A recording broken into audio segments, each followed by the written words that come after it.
ধনী হয়ে যাবে। হারাম বীর্যপাত করলে, অবৈধ হারাম বীর্যপাত জীবনও অভাব যাবে না।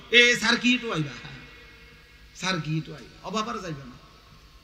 হ্যাঁ, আজ 12 মাস 1.5 বছর কি করে বিদেশের লাইন দিছি, তখন কি করো, টোটো করে করি বিদেশের লেগে লাইন দিছে, মানে হেতার আব্বাই বিদেশের লেগে লাইন দিছে, তার ভয়তেছে এর বাপে, তার বাপে তার দিয়া বিদেশ বিদেশে তার লাগাইতেছে, আর সে মোবাইলে কানের মধ্যে ইয়ারফোন লাগাইয়া নারী দেখে, উলঙ্গ ছবি দেখে, আর অপেক্ষায় আছে তার আব্বাই কোন দিন তারে বিদেশ পাঠায়। এমনি নিয়ে অভাব যাবে দোস্ত। তুমি আল্লাহর নাফরমানি করবা আর আল্লাহ তোমার অভাব পূরণ করে দিবে। আল্লাহর ওয়াদা, এটা সরাসরি ওয়াদা। আল্লাহ আমাদেরকে বুঝ দান করেন। এজন্য আমি অনুরোধ করছি প্রিয় নওজোয়ান বাবা, সবার কাছে দয়া করে গুনাহ ছেড়ে দিন, বলেন ইনশাআল্লাহ। আগামীর নওজোয়ান, আগামীর প্রস্তুতি নাও, আগামীর প্রস্তুতি। ঘুরে না দাঁড়াইলে ওই মালিকের সাথে সম্পর্ক না করলে হবে না রে বাপ। আমি একবারে প্রত্যেক দিন বলি এটা, যে আমরা বৈশ্বিক দুনিয়া, অর্থ সম্পদ, অস্ত্র জনবল দিয়া কাফের মুশরিকদের সমপরিমাণ দুনিয়া আমাদের হবে না, আল্লাহ দিবে না, এটা আল্লাহর ওয়াদা। আমাদের সম্পর্ক আমাদের মালিকের সাথে, আমাদের বিজয়, আমাদের নুসরাত, আমাদের ফাতাহ, আমাদের কামিয়াবি, আমাদের নিরাপত্তা সব ওই একজন আল্লাহর কাছ থেকে। আমনে অধি আধুনিক হইয়া আরো পয়সা কামাইয়া 12-24 ঘন্টা ডিউটি করে আমনে আমি যখন সবাই আমরা 30 তলা বিল্ডিং করবো, তখন খবর নিবেন ইউরোপে বিল্ডিং হইতেছে 250 থেকে 300 তলা। তো আপনি কেমনে গাইবেন? হিসাব বুঝছো না ভাই?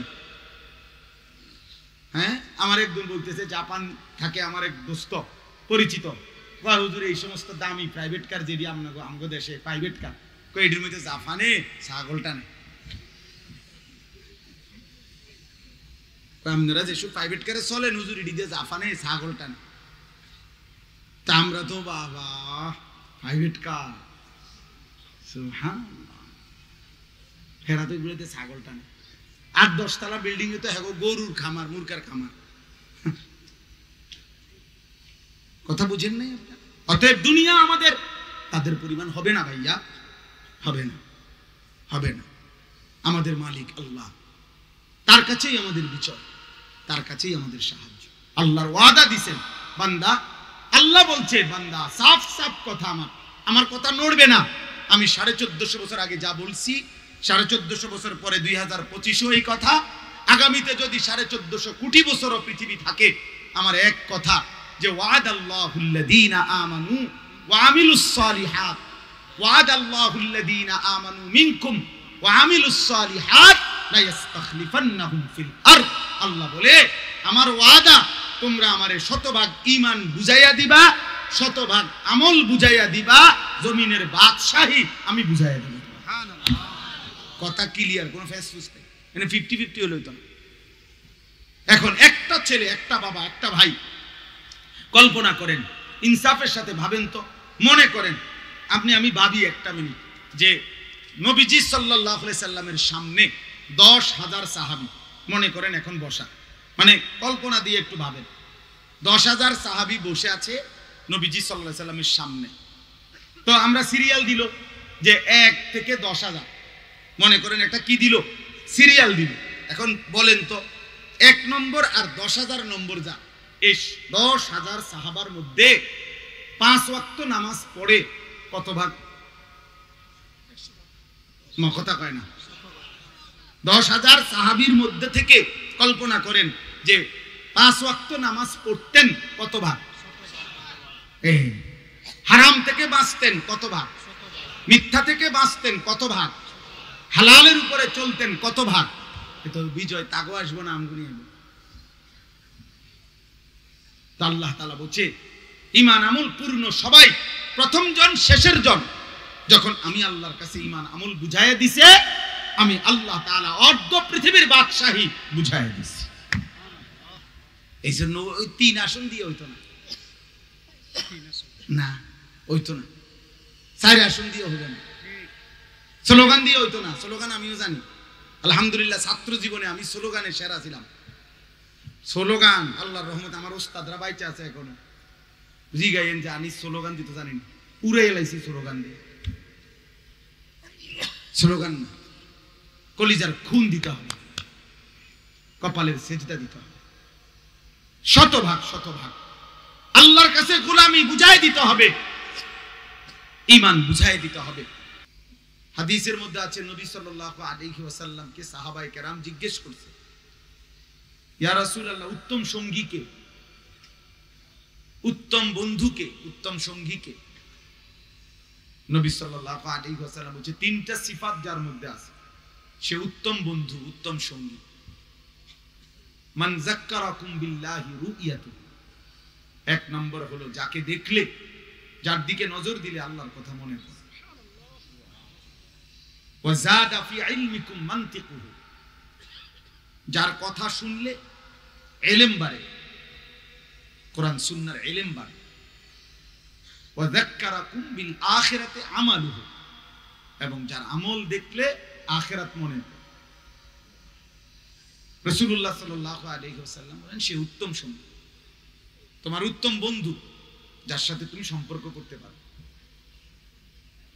কুরআনুল কারীমের মধ্যে আল্লাহ তাআলা বলেছে ওয়ালা তুতি' মান আগফালনা কলবাহু আন যিকরিনা ওয়াত্তাবা'a হাওয়াহু ওয়া কানা আমরুহু ফুরুতা আল্লাহ বলেন তাকে সঙ্গী বানাবেন না তার সাথে চলবেন না উঠা বসা করবেন না তিনটি বদঅভ্যাস যা এক নাম্বার যার অন্তর আল্লাহর জিকির আল্লাহর স্মরণ থেকে গাফেল ঘন্টার পর ঘন্টাও যার সাথে উঠা বসা করে চলাফেরা করলে ওই নাফরমানের জবান দিয়ে একবারও তার মালিকের নামও বের হয় না এটা অপদার্থ লোক এমন ফালতু মানুষকে বন্ধু বানাবেন আল্লাহ নিষেধ নবীকে বলছে আল্লাহ রাসূলুল্লাহ সাল্লাল্লাহু আলাইহি ওয়াসাল্লাম এটা বাজে মানুষ আমি এই জন্য প্রায় প্রতিদিন বলি তোমাদের কিশোর নওজোয়ান ছেলেরা যারা সমবয়সী বন্ধুদের সাথে আড্ডা দাও এক বয়সী 2 4 5 10 ঘন্টা সেই বিকাল 3টা বাজে বের হইলা রাত 11টা বাজে প্রায় 8 ঘন্টা তুমি একসাথে আড্ডা দিলা তোমরা 8টা 5টা 10টা ছেলে কিন্তু এই 10 জনের 8 জনের 5 জনের একজনের মুখ দিয়ে একটা বার আল্লাহর নাম উচ্চারণ হলো না 3টা থেকে 11টার ভিতরে 3 ওয়াক্ত নামাজের আজান দিছে আসর মাগরিব এশা একটা নাফরমান একবার বললো না কিরে দোস্ত আমরা মুসলমান আমরা কি নামাজ পড়বো না একবারও যাদের মুখ দিয়া বের হয় নাই খোদার কসম এরা কোনো বন্ধু না এরা বন্ধু নামের শয়তান বলে শয়তান শয়তান শয়তান এটা শয়তান এটা ইবলিস এটা ইবলিস আল্লাহ যে বলছে শয়তান তোমাদের প্রকাশ্য শত্রু এইটা এটা এর মধ্যে ইবলিস সবার আছে ও শুধু তোমারে নারী ছবি উলঙ্গ দৃশ্য জিনাবে বিচারের আড্ডা শুধু শুধু চিৎকার হাসি ঠাট্টা লাতি একজনের শার্ট টান মারে একজনের জামা টান মারে কি কয় না কয় নিজে হাসে নিজে নিজে ছবি উড়ায় নিজে চুলরে ফিরায় আবার ছবি তোলে নিজেই মোটরসাইকেলের সামনে দাঁড়ায় ছবি উঠায় যত ছেলে মনে রাখবেন আমি সবসময় এটা আমার ফতুয়া এটা কোনো হুজুরগো ফতুয়া না আমার একটা ব্যক্তিগত ফতুয়া হলো যত লোক নিজের ছবি নিজে উঠায় সেলফি এগুলা সব প্রতিবন্ধী এগুলা সব তারসিরা হ্যাঁ হ্যাঁ সত্য ডাক্তার দেখাইলে নিশ্চিত রিপোর্ট আসবে তার তারসিরা হ্যাঁ হ্যাঁ শতভাগ প্রতিবন্ধী পাগল নিজে নিজে হাসে কেমনে তালি আমারে আমার কাছে সুন্দর লাগতে আছে আরে খুব তোমারে তোমার কাছে সুন্দর লাগলে ওইব কেমনে বলেন না এটা সুস্থ কথা হলো এ তো প্রতিবন্ধী না হ্যাঁ এর কাছে হেরে ভালো লাগে হে নিজেরটাই নিজে মানে নিজের সৌন্দর্য নিজে অবাক সুবহানাল্লাহ কি আশ্চর্য রে কি সুন্দর লাগতে আছে আমার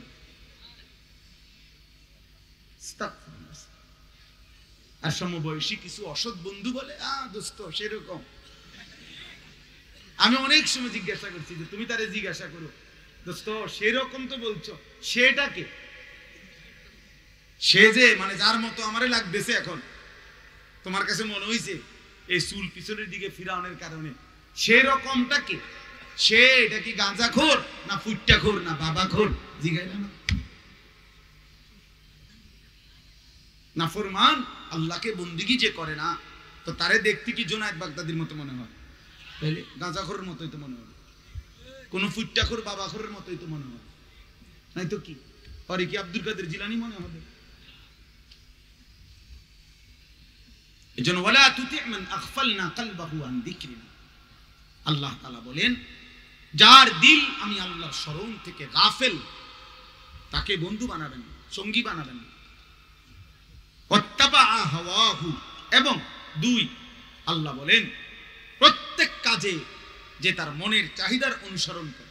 আমার মনে যা চায়, তোমার চুল এমন কেন, আমার ভালো লাগছে, তুমি প্যান্টিটা এমনি পড়লা কেন, আমার ভালো লাগছে, মোটরসাইকেল তুমি এভাবে চালাচ্ছ কেন, আমার মন চাইছে, তুমি এখানে রাস্তায় দাঁড়াইয়া পেশাব করতেছো, অসুবিধা কি, আমনের সমস্যা কি, আমার মন চাইছে, তুমি এই মেয়ের পিছনে পিছনে ঘুরতেছো কেন, আমার ইচ্ছা।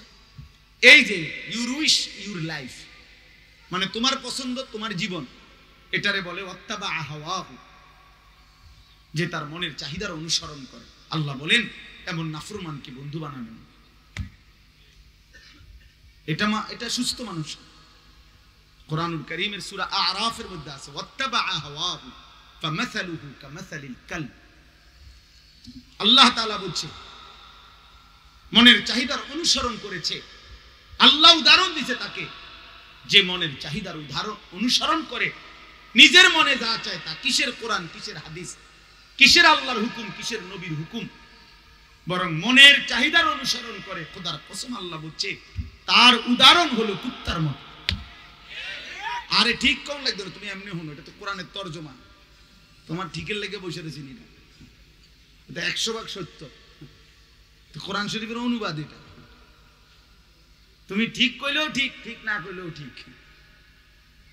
ফামাসালুহু কামাসালিল কালব, আল্লাহ বলছে তার উদাহরণ কামাসালিল কালব, কুত্তার মতো। ওই জিন্দেগি কুত্তার জিন্দেগি, যে জিন্দেগিতে মালিকের গোলামি নাই, যে কপালে সেজদা নাই, যে জীবনে আল্লাহর হুকুমের কোনো আনুগত্য নাই, যে জীবনের সাথে রাসূলুল্লাহ সাল্লাল্লাহু আলাইহি ওয়াসাল্লামের সুন্নাতের কোনো সম্পর্ক নাই, যে জীবন মনের চাহিদা, মন চাইলে দাঁড়াইয়া পেশাব করে, মন চাইলে বৈশা, মন চাইলে হাঁটতে হাঁটতে, এই জীবন কুত্তার জীবন, জানোয়ারের জীবন। দুইটা শব্দ ইংলিশ বললেই ভদ্রলোক হয় না, ইংলিশ কোনো ভদ্রলোকের ভাষা না, ইংলিশ একটি ভাষা, বুঝেন না? ইংরেজি একটি ভাষা, ইংরেজি আলাদা, যে এটা ভদ্রলোকদের ভাষা, জি না। ইংরেজি শিক্ষিত লোকের ভাষা, জি না। এটা একটি ভাষা, বাংলা একটি ভাষা, উর্দু একটি ভাষা, এরকম ইংরেজি একটি ভাষা। বাকি ইংরেজি ভাষা অনেক দুর্বল ভাষা, ভাষাগতভাবে বিশ্লেষণে ইংরেজি অনেক দুর্বল। পৃথিবীর সবচেয়ে সমৃদ্ধ, পূর্ণাঙ্গ এবং সবচেয়ে বেশি শব্দ ভান্ডার প্রকাশ করার মতো আরবি ভাষা। এটা গাছ জোরের কথা না, এটা পরীক্ষিত প্রমাণিত আরবি ভাষা। আরবি ভাষার এক এক শব্দ, এক এক জিনিস বুঝাবার জন্য 500-1000-এর চাইতে বেশি শব্দ আছে। একটা উটকে বোঝানোর জন্য, ঘোড়াকে বোঝানোর জন্য, ঘোড়াকে বোঝানোর জন্য 1000-এর চাইতে বেশি শব্দ আছে। এজন্য বললাম আমি, প্রিয় ভাই, আল্লাহ তাআলা বলছেন ওয়াত্তাবা হাওয়াহু, বন্ধু মনের চাহিদার যে অনুসরণ করে, আল্লাহ তাআলা বলছেন সে নিকৃষ্ট মানুষ, তাকে অনুসরণ করবেন। ফাখালাফা মিন বাদিহিম খালফুন আদাউস সালাহ ওয়াত্তাবাউশ শাহওয়াত ফাসাউফা ইয়ালকাউনা গায়্যা। কোরআন শরীফে আছে, আল্লাহ বলছে নিকৃষ্ট প্রজন্ম, জেনারেশন, খালফুন অর্থ হলো নিকৃষ্ট মানুষ। নিকৃষ্ট মানুষ তারা যারা প্রতিনিয়ত নামাজ নষ্ট করে এবং মনের চাহিদার অনুসরণ করে। আল্লাহ বলছে এই নিকৃষ্টদেরকে আমি জাহান্নামের সবচেয়ে ভয়ানক গর্ত, যেখানে সবচেয়ে বেশি আযাব, গাই নামক গর্তে ছুঁড়ে মারব। নাচো গাও ফুর্তি করো দোস্ত, বাকি তুমি মানুষ কিনা পরিচয় ঠিক করো।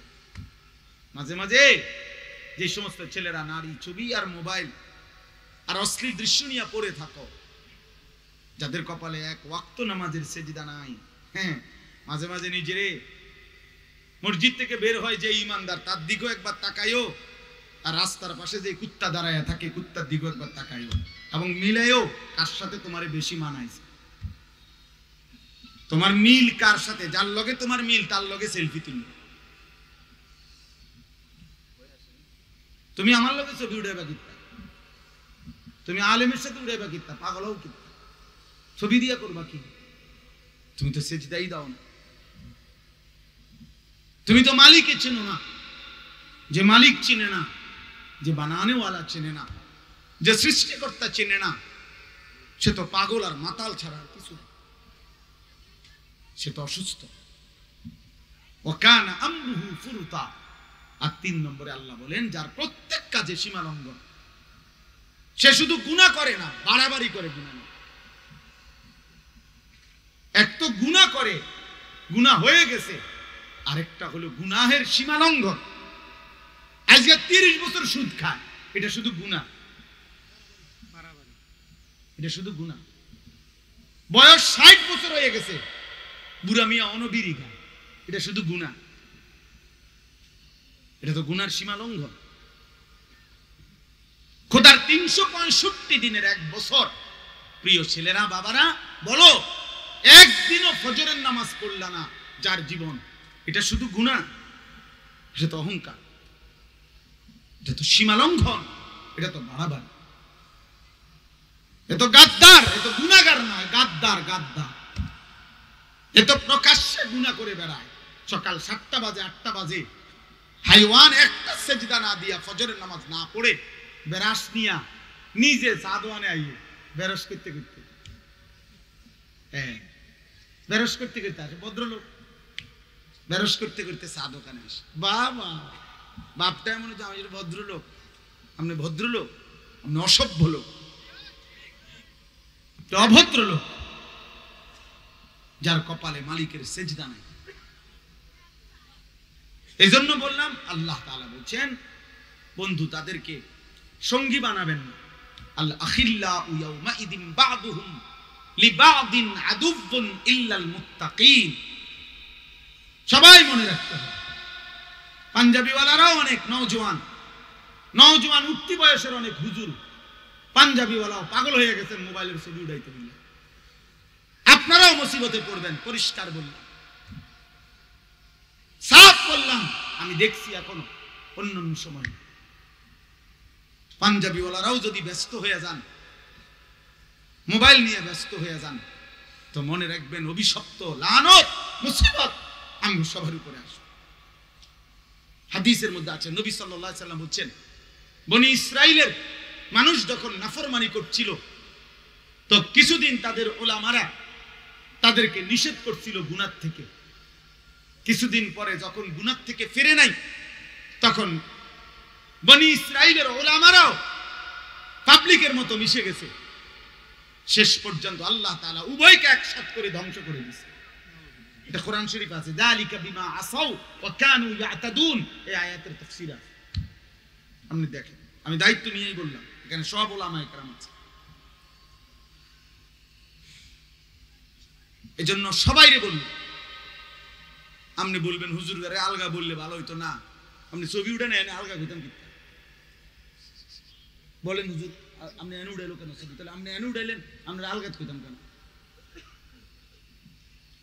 আলগা উঠাইলেন, আলগা কইতাম। আশ্চর্য, নওজোয়ান উঠতি আলেমরাও আহা অবাক করা গাফলতের শিকার। কওমের হাদি যদি পথ হারায় ফেলে, পথ প্রদর্শক যদি পথ হারায় ফেলে, জাতি পথ পাবে কার কাছে? যাই হোক, তাহলে আমার বলার উদ্দেশ্য হলো নজরের বরকত। আমি কেন বলছি মোবাইল বন্ধ করার জন্য? প্রিয় ভাই নওজোয়ান, বাবা, বয়স্ক, সবার জন্য, আমার জন্য। এখানে অনেক শ্রদ্ধেয় উলামায়ে কেরাম, আলহামদুলিল্লাহ, এদের চোখের দিকে তাকাইলে ভাইয়া ইনশাআল্লাহ, আমি বললাম ছেলেরা তোমাদের বরকত হবে। কারো জনপ্রিয়তা নিয়ে অস্থির হইও না ভাইয়া, আমি অনুরোধ করি। জনপ্রিয়তা একটি ধোঁকা, ধোঁকা, ধোঁকা, ধোঁকা। জনপ্রিয়তা দিয়া বক্তারও কিচ্ছু হবে না, শ্রোতারও কিছু হবে। আমারে মনে করেন 1 কোটি মানুষ চিনে, তাই আমার কবর রাজাব মাত্র তো কি আমার লাভ হয়েছে কি? আমার লাভ কি? আমার যদি 10 কোটি মানুষও চিনে, আমার আর কোনো হিসাব কিতাব হবে না। তো তো লাভ হইল কি? তা আমি এই জনপ্রিয়তা দিয়ে ঘাস কাটুননি, বলেন ইনসাফ করে। আচ্ছা, এরপরে ছেলেরা তোমাদেরকে বলি ভাই, মনে করো আমি জনপ্রিয়, আমারে অনেক মানুষ চিনে, তো তোমার লাভ কি? চিনে আমারে না, তুমি লাফাও বিত্তা। কথা বুঝো নাই আমার? চিনে কারে? আমারে, তো তোমার কি? আমার জনপ্রিয়তা দিয়ে তোমার লাভ কি? অথবা আমার কি লাভ? তার মানে কারোই কোনো লাভ নেই, বরং বক্তা, শ্রোতা, ইমাম, মুসল্লি সবার জন্যই ঈমান, আমল, আখিরাত এর মধ্যেই কামিয়াবি। আমার কামিয়াবিও সেজদার মধ্যে, আপনাদের কামিয়াবিও সেজদার মধ্যে। আমার কামিয়াবিও আল্লাহর আনুগত্যের মধ্যে, আপনাদের কামিয়াবিও আল্লাহর আনুগত্যের মধ্যে। আমার কামিয়াবিও আল্লাহকে মানার মধ্যে। ফামান যুহজিহা আনিন নার ওয়া উদখিলাল জান্নাহ ফাকাদ ফাজা। আল্লাহ বলছে হাসরের দিন বিচারের ময়দানে যাকে জাহান্নাম থেকে মুক্তি দেয়া হবে আর যাকে জান্নাতে প্রবেশ করা হবে, সে যদি রিকশাওয়ালা হোক আর ঠেলাওয়ালা হোক, কুলিওয়ালা হোক, দিন মজুর হোক, পৃথিবীর সবার কাছে অপরিচিত হোক, কিন্তু হাসরের দিন যদি তারে জান্নাত দেওয়া হয়, জাহান্নাম থেকে মুক্তি দেওয়া হয়, আল্লাহ বলছে ফাকাদ ফাজা, সেই কেবল সফল হলো, কামিয়াব হলো, কৃতকার্য হলো। আর দুনিয়া পুরাটা নিয়া, দুনিয়ার সবটা পরিচিতি, অপরিচিতি, খ্যাতি, সুখ্যাতি, কুখ্যাতি সবকিছুই ধোঁকা। ওয়ামাল হায়াতুদ দুনিয়া ইল্লা মাতাউল গুরুর। আল্লাহ বলছে দুনিয়ার জীবন পুরাটাই ধোঁকা, পুরাটাই ধোঁকা। এখানে হাসিও ধোঁকা, কান্নাও ধোঁকা। এখানে যে হাসে আপনি দেখবেন কিছুক্ষণ পরে সে কাঁদে, এখানে যে কাঁদে আবার দেখবেন হাসে, বাচ্চাদের মতো। বাচ্চারে একটু বেহাই আবার একটা চিপস দিলে হাসে বাচ্চা, বাচ্চাদের মতো। বাচ্চা এই দেখি হাসে, এই কাঁদে, এই রোদ, এই বৃষ্টি, এই হাসি, এই কান্না। দোস্ত আমার, বন্ধু আমার, সবাই মিলে আলহামদুলিল্লাহ আমরা এত বিপুল পরিমাণ সাথী, নওজোয়ান, কিশোর তোমরা বসছো, আসছো। আল্লাহ তোমাদের প্রত্যেককে বরকত দান করেন, আল্লাহ তাআলা তোমাদেরকে কবুল করে নেন। আগামীর স্বপ্ন দেখি আমরা তোমাদেরকে নিয়ে। আগামীর ইসলামের পতাকা উড়াবা তোমরা, আগামীর কালেমার পতাকা উড়াবা। কিছুটা হলেও যদি আমরা না ভাবি সবাই মিলে, কালেমার জন্য লড়বে কে বা? গতকালকেও, তার আগের রাত্রেও গাজার মুসলমানদের উপরে ইসরায়েলের কুত্তারা ঘোষণা দিছে যে এটা তোমাদের পলায়নের শেষ সুযোগ, এই কথা বলে চলে যেতে বলছে। প্রায় 4 থেকে 4.5 লক্ষ মুসলমান গতকালকেও শেষবারের মতো আবার পুনরায় নিজেদের ছোট বাচ্চা কাচ্চা নিয়ে খালি পায়ে, তারা সব ছোটখাটো যাদের বাসন বাটি যা আছে তা নিয়ে হাঁটতেছে। সাংবাদিকরা জিজ্ঞেস করছে কোথায় যাচ্ছে, বলছে কেউ জানে না কোথায় যাবে, বাচ্চাটাও বলতে পারে না কই যাবে, মাও জানে না। আমার একটা 4 বছরের মেয়ে আছে, আজকে সকালবেলা 12টা 12:30টার দিকে আমার ছোট ভাইয়ের শ্বশুর বাড়িতে দাওয়াত, ওদের আমার বিবি বাচ্চারা যাবে। এখন আমার বড় মেয়ে মাদ্রাসা থেকে আসলে রেডি হয়ে যাবে, কত নয়তো আধা ঘন্টা 40 মিনিট দেরি হয়েছে। আমার 4 বছরের মেয়েটা মনে 50 বার জিজ্ঞাসা করছে, আবু কোন সময় যাইবেন, কই যাবেন, কোন সময় যাবেন, কোন সময় যাবেন, কোন সময় যাইবেন। ওই যে ওরে একবার বলছে বেড়াইতে যাবে। গাজার 4 বছরের বাচ্চা মেয়েও তো হয়তো মারে জিজ্ঞাসা, মা কই যাচ্ছে।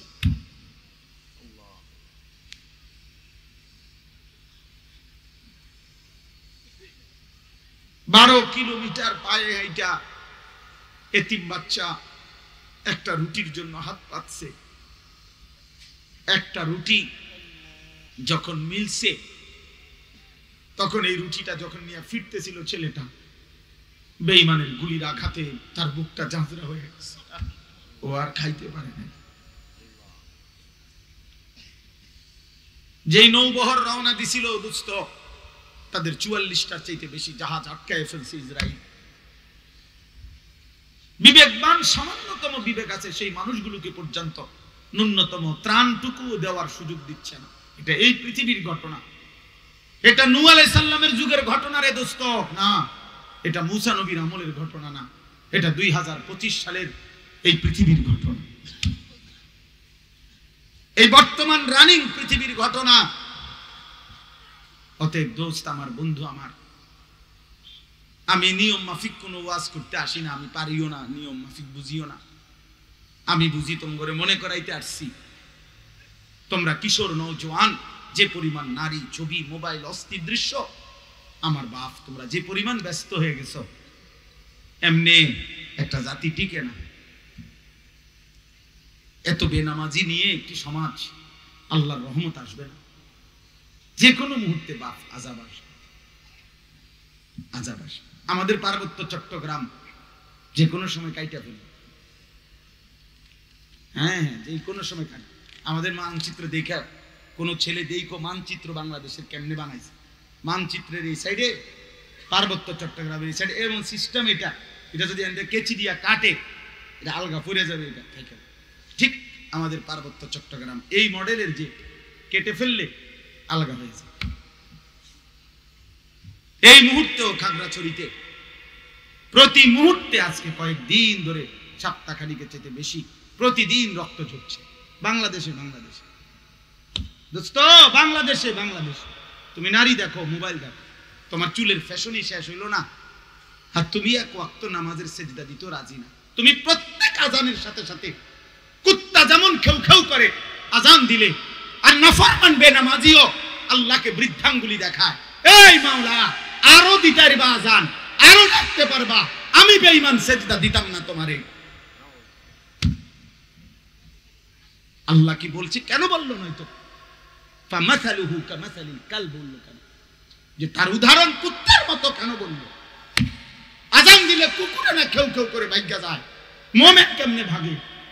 মুসলমানের বাচ্চা আজান শোনার পরে, মুসলমানের ব্যবসায়ী আজান শুনবার পরে, মুসলমানের পুরুষ আজান শুনবার পরে মসজিদে না গিয়ে অন্যদিকে যখন চলে যায়, তো রাস্তার ওই কুকুরের সাথে এই নাফরমানের তফাৎ কি?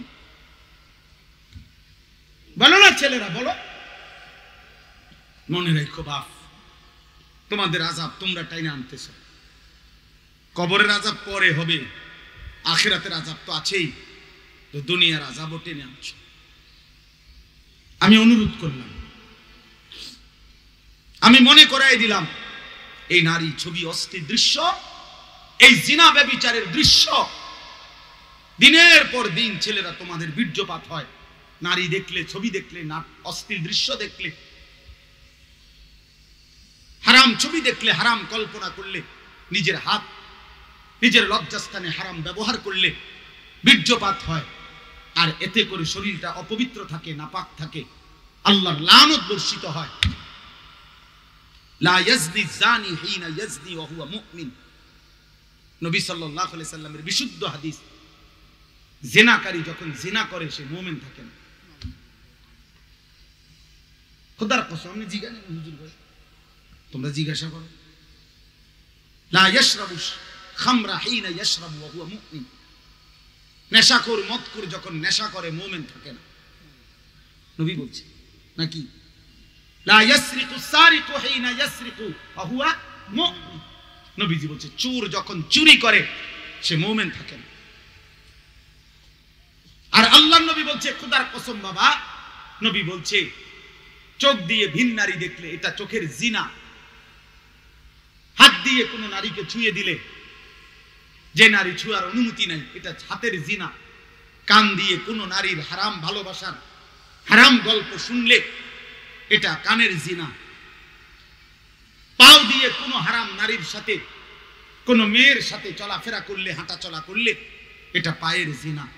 অন্তর দিয়ে কোন নারীকে নিয়ে জল্পনা কল্পনা করলে, আর প্রত্যেক মানুষ চোখে দা দেখে, আমি কিংবা তুমি, জওয়ান কিংবা বুড়া, চোখে দেখলেই সেটা মানুষের সাথে সাথে অটোমেশিনে অন্তরের মধ্যে গিয়া এটা স্থাপিত হয়।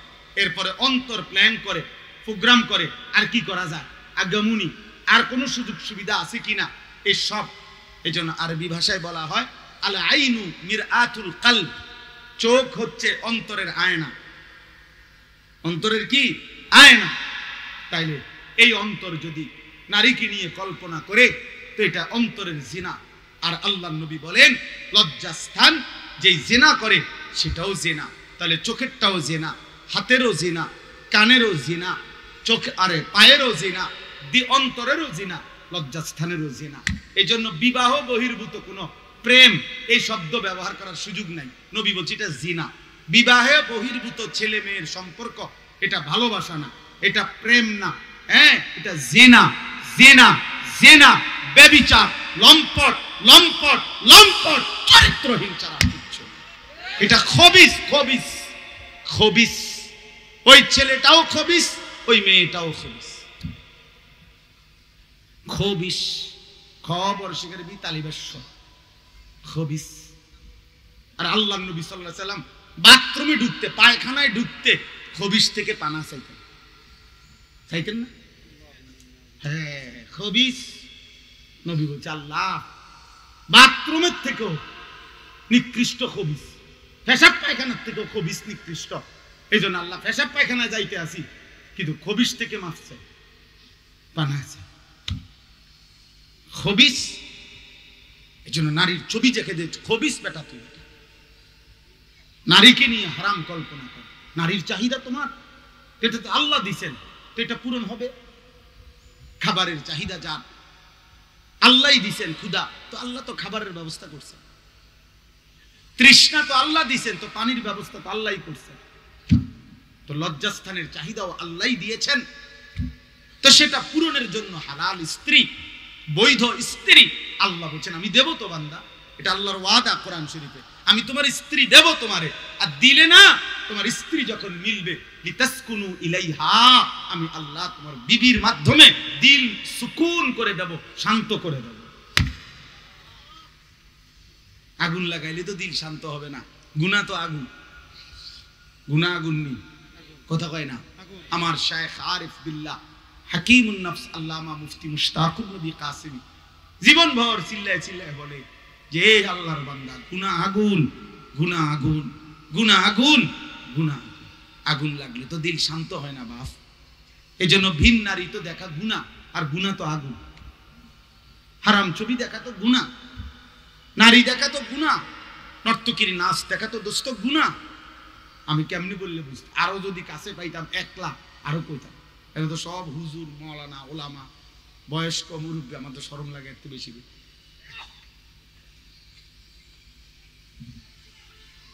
এজন্য গুনাহ গুনাহ, আগুন লাগলে সুখ মিলে না। আল্লাহর জন্য ওয়াদা দিয়েছেন ওমিন আয়াতিহি আন খালাকা লাকুম মিন আনফুসিকুম আজওয়াজা। আল্লাহ বলছে তোমাদের দেহের অংশ থেকে আমি তোমাদের স্ত্রীকে সৃষ্টি করেছি লিতাসকুনু ইলাইহা। আল্লাহ বলেন আমি যাকে তোমার স্ত্রী হিসাবে হালাল ভাবে দেব, আমি তার দ্বারা তোমাকে শান্ত করে দেব। ওয়া জাআলা বাইনাকুম মাওয়াদ্দাতান ওয়া রাহমা। আল্লাহ বলেন আমি আল্লাহ নিজে স্বামী স্ত্রীর মধ্যে ভালোবাসা এবং দয়া মায়া দিয়ে দেব।